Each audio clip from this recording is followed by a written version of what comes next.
Everyone, welcome to my YouTube channel teaching is fun. तो चलो start करते हैं। आज के इस वीडियो में हम सीखेंगे कैसे ही फंक्शन को क्रिएट करते हैं और कैसे उन्हें कॉल करते हैं। ठीक है, तो उससे पहले मैं आपको बता दूं कि पिछले लेक्चर में हमने कुछ इनबिल्ट फंक्शन के बारे में सीखा था और सीखा था कि फंक्शन का यूज़ केस क्या है। ठीक है, और उससे पहले हमने लूप्स, कंडीशन स्टेटमेंट और डेटा टाइप्स और वेरिएबल्स पढ़ा। कोई अगर डायरेक्टली इस वीडियो पे आया तो आई रिकमेंड प्लीज़ एक बार पुराना वीडियो देख लो, तो ताकि आपको फिर इस वीडियो में ज़्यादा समझ आएगा। दूसरा, अगर किसी ने अभी तक मुझे सब्सक्राइब नहीं किया तो please subscribe to this channel, ये काफ़ी मुझे मोटिवेट करता है। ठीक है, तो लेट अस स्टार्ट। तो सबसे पहले हम समझते हैं फंक्शन क्या है। एक बार कोई भी कई काम होते हैं जो हमको मल्टीपल बार करने पड़ते हैं वाइल राइटिंग प्रोग्राम। तो एक तरीका है हर बार हम उसको कोड करें, और दूसरा तरीका किसी ने बनाया सिस्टम ने प्रोग्रामिंग में कि यार आप फंक्शन बना दो और उसमें डिफ़ाइन कर दो कि उसका काम क्या है और फिर उसको बुला लो, उसको कॉल कर लो। तो इस तरह से आप उस पर काम कर सकते हो। तो एक बार कर्नल को रिस्टार्ट करते हैं। तो यहाँ मैंने डिफाइन डेफ कीवर्ड यूज़ किया। It signifies define def greet, और फंक्शन का नाम क्या रखा, ग्रीट। आई विल रिकमेंड कि हमेशा फंक्शन का नाम ऐसा रखो कि उसके नाम से उसका पर्पस डिफाइंड हो। जैसे ग्रीट, तो आपको ग्रीट सोच के समझ आ रहा है कि हाँ यार ये कुछ प्रिंट कर रहा होगा जो कि कुछ ग्रीट करता हो। ठीक है, या फिर कुछ ग्रीटिंग से रिलेटेड होगा। जैसे सम है फंक्शन, इनबिल्ट फंक्शन, उससे समझ में आता है भाई ये सम करता है। ठीक है, फिर हमने राउंड ब्रैकेट डाला और इसके अंदर इसमें कोई पैरामीटर नहीं पास किया है। मतलब ये फंक्शन आप कॉल करोगे तो इसमें आप पैरामीटर नहीं डाल सकते हो। फिर कोलन और फिर अंदर की इस फंक्शन का काम क्या है। ठीक है, तो मान लो मैंने ये रन किया, ये रन हो गया। अब इस सिस्टम में ये ग्रीट करके फंक्शन है। तो अब मैं ग्रीट को जब कॉल कर रहा हूँ तो अब देखो अंदर कोई आर्ग्यूमेंट पास नहीं कर रहा हूँ, जैसा उसका नाम था उसको बुलाया और क्या कर राउंड ब्रैकेट लगाया और ये रन कर दिया। तो अब देखो प्रिंट हो गया, मतलब ये पूरा कोड चल गया, print hello welcome to Python function. जब भी आप फंक्शन कॉल करते हो तो उसमें कुछ नहीं करता, पर उस फंक्शन के अंदर जो भी कोड से रन होगा, जो भी अंदर उसके कोड लिखा होगा वो रन होगा अपने आप। ठीक है, यही मतलब है फंक्शन का। तो चलो ये हो गया। अब समझते हैं कि क्या कहते हैं कि अगर फंक्शन को ऐसे डिफाइन करना है कि उसके अंदर पैरामीटर्स हो तो वो कैसा हो सकता है। तो जैसे हमने यहाँ पे डिफाइन किया फंक्शन ऐड, और उसमें दो पैरामीटर डाले x कॉमा वाई। ठीक है, और फिर रिटर्न कीवर्ड यूज़ किया x प्लस वाई। मतलब ये फंक्शन रिटर्न क्या करेगा, मतलब इस फंक्शन की वैल्यू क्या होगी, x प्लस वाई। तो जो भी वो, अगर जैसे आपको कोई मैसेज प्रिंट करना है तो आप सीधे प्रिंट कर सकते हो hello welcome to Python function, इस तरह से। पर अगर आपको चाहिए कि उस फंक्शन से कोई वैल्यू रिटर्न हो रही है और उस वैल्यू को मैं यूज़ करना चाहता हूँ कहीं और, तो उसके लिए आपको जब आप फंक्शन डिफाइन करो तो रिटर्न यूज़ करना पड़ेगा, और जो भी वैल्यू आपको रिटर्न करनी, जैसे यहाँ पे x प्लस वाई रिटर्न करना है। तो जैसे मैं आपको यूज़ केस सिखाता हूँ, मतलब समझाता हूँ। मान लो मैंने यहाँ फंक्शन डिफाइन किया add x comma y. X comma y क्या हो गया, पैरामीटर्स, दो आर्ग्यूमेंट जो कि आप अंदर कोड में यूज़ कर सकते हो।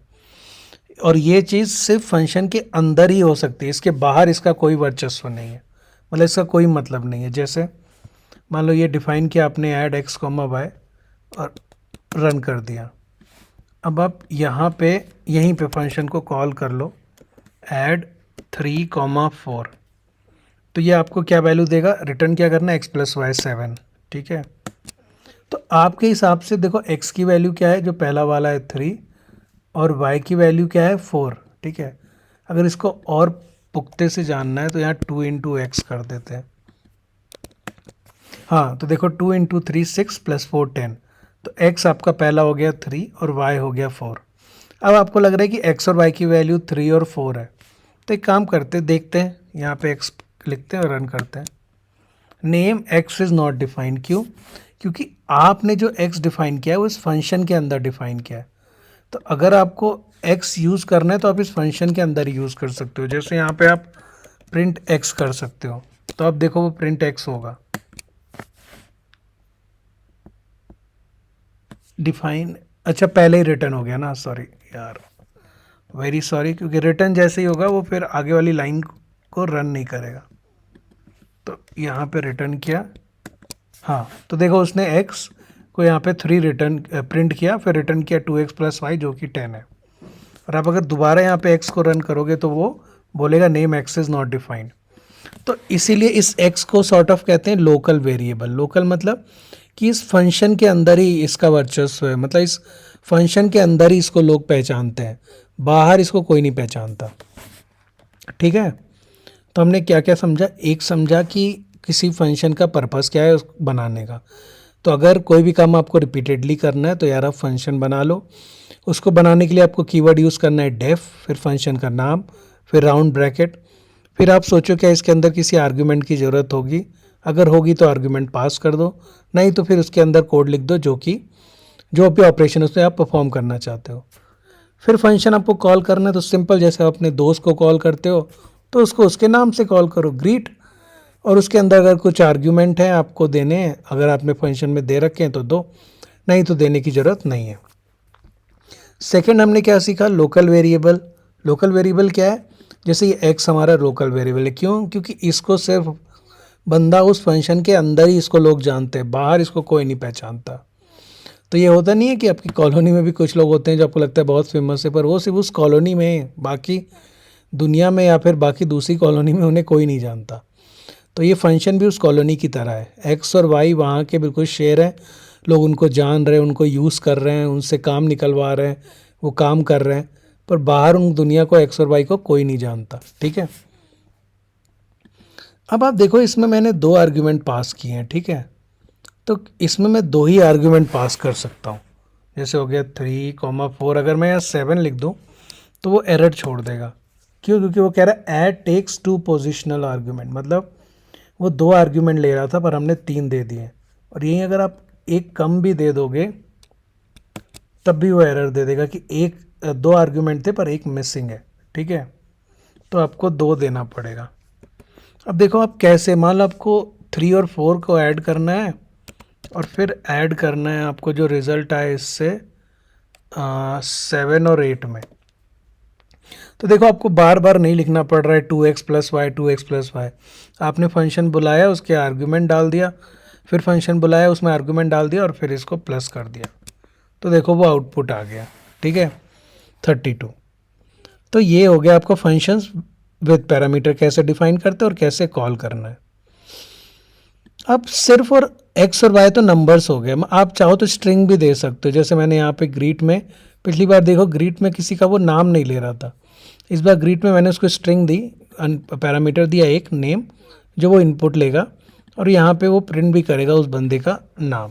तो अगर मैं इसको रन कर दूँ ग्रीट नेम, तो यहाँ पे मैंने ये ग्रीट लिखा और इसमें मैंने स्ट्रिंग पास की आयुष, तो उसने देखो प्रिंट किया hello Ayush welcome to Python functions. तो ये हो गया, इसमें भी हमने पैरामीटर पास किया है। और दूसरा कुछ होता है कि आप चाहो तो उसमें डिफ़ॉल्ट पैरामीटर भी पास कर सकते हो। जैसे इस केस में डिफ़ॉल्ट पैरामीटर क्या हुआ कि जैसे ग्रीट विथ नेम ये फंक्शन का नाम है, इसका नाम भी अगर आप ग्रीट ही लिख दो यार, ग्रीट लिखा, तो यहाँ पे नेम एनोनिमस, मतलब कि ये डिफ़ॉल्ट वैल्यू डाल दी। अब आप क्या कहते हैं, अब आपको इस जब आप फंक्शन कॉल कर रहे हो यहाँ पे, अगर आप यहाँ पे इसको कॉल करो और सिर्फ इतना रन कर दो, ठीक है, तब भी वो दे रहा है हेलो एनोनिमस। क्यों? क्योंकि डिफ़ॉल्ट वैल्यू आपने डिफ़ाइन कर दी है। तो क्या आप अगर एक बार डिफ़ॉल्ट वैल्यू डिफ़ाइन कर दो तो आप चेंज नहीं कर सकते हो? लेट अस सी, अगर मैं इसी फंक्शन में आगे यहाँ पे आयुष लिख दूँ तो लेट अस सी कि क्या वो नेम की वैल्यू डिफ़ॉल्ट ही रहती है कि चेंज होती है। तो देखा चेंज हो गई। तो अगर आप क्या कहते हैं डिफ़ॉल्ट, अगर आप फंक्शन में उस वैल्यू को चेंज करना चाहो तो चेंज कर सकते हो, और अगर आप अंदर डिफ़ॉल्ट वैल्यू ना भी दो, कोई पैरामीटर ना भी पास करो, पर अगर आपने वहाँ डिफ़ॉल्ट वैल्यू दे रखी है तो वो उससे रन हो जाएगी। ठीक है, पर यार एक चीज़ बताओ, जब हमने सम फंक्शन डिफ़ाइन किया था तो उसमें तो यार हम कितना भी पास कर पा रहे थे। देखो 1 2 3 4 किया तब भी आउटपुट आ रहा है, या एक 5 भी ऐड कर दो तब भी आउटपुट आ रहा है। तो ये ऐसा क्यों है? क्योंकि उसमें हमने लिस्ट डाला था। लिस्ट डालने का मतलब क्या था? अगर आप डिफाइन करो डिफाइन सम 1, फंक्शन का नाम, और इसके अंदर आपने डाला एरे जो कि लिस्ट है, ठीक है। आपको बताने की ज़रूरत नहीं है उसे लिस्ट है, आप उसके काम से समझ जाएगा। फिर आपने डाला फॉर आई इन एरे, ठीक है।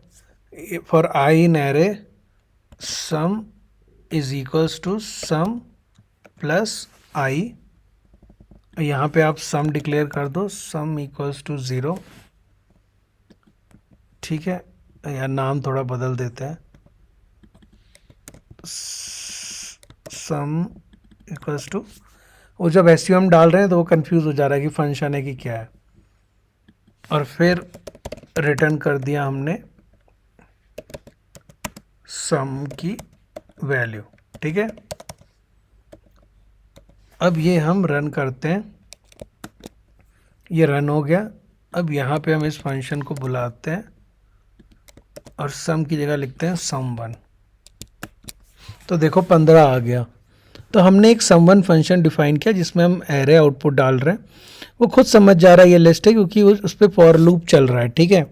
तो उसमें आपको बताने की ज़रूरत नहीं है। पर यही अगर आप ये लिस्ट का ये ब्रैकेट हटा दो और अलग अलग 4 नंबर डालो तो देखो क्या ये सम करता है? नहीं करेगा, क्योंकि उसके लिए ये एक ही आर्ग्यूमेंट है, हमने इसको 5 कर दिया। अगर आपको इसको 1 करना है तो इसको या फिर आपको यहाँ पे लिस्ट करना पड़ेगा तो आउटपुट आएगा, या फिर आप इसको ट्रिपल कर दो तब भी आपका आउटपुट आना चाहिए, ठीक है। ओह सॉरी, तब भी आपका आउटपुट आया। अब इसको सेट कर दो, ये देखो यहाँ सेट कर दिया तब भी आपका आउटपुट आएगा, ठीक है। पर ये चीज़ समझना होगा आपको कि आपने यहाँ पे लिस्ट पास की है, 5 अलग अलग आर्गुमेंट पास नहीं किए।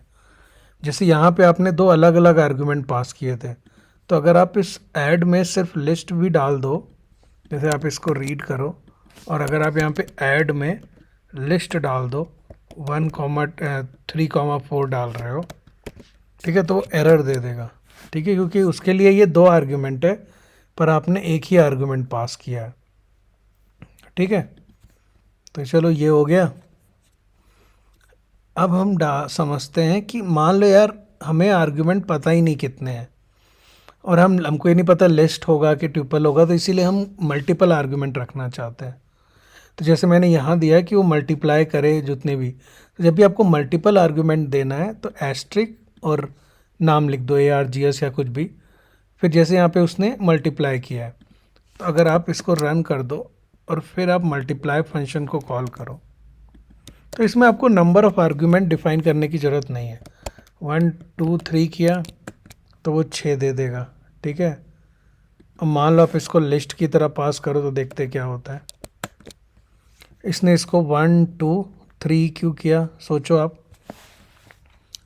क्योंकि वो उसके लिए ये मल्टीपल आर्गुमेंट है, ठीक है। आपने लेकिन उसके लिए 1 का मतलब 1 होगा, ठीक है। वो जब लूप में जाएगा तो वो जैसे अगर मैं यहाँ प्रिंट करूँ नम, ठीक है, और यहाँ प्रिंट करूँ आर्ग्स, देखना ये रन किया और ये, तो आप देख रहे हो जब मैंने प्रिंट किया आर्ग्यूमेंट तो उसने ब्रैकेट में 1 2 3 कॉमा प्रिंट किया, और जब मैंने फॉर नम इन आर्ग्यूमेंट्स किया प्रिंट नम तो उसने 1 2 3 पूरा ही प्रिंट किया।